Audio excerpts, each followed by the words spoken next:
Hi guys, welcome back to our YouTube channel. So today I am going to show you on how to change TikTok profile picture. So just open your TikTok application first, then tap on your profile at the bottom right corner of your screen. Okay, that's right. And then click on your profile picture.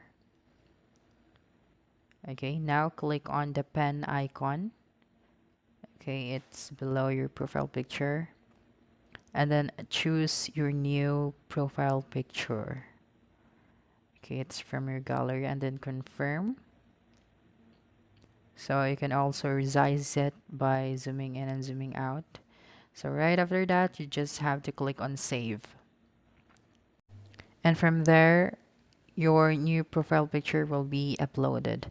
But you can also do this shortcut to change your profile picture.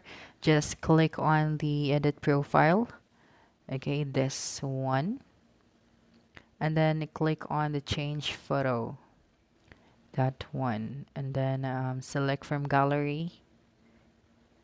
Okay, so let's try this one and then confirm,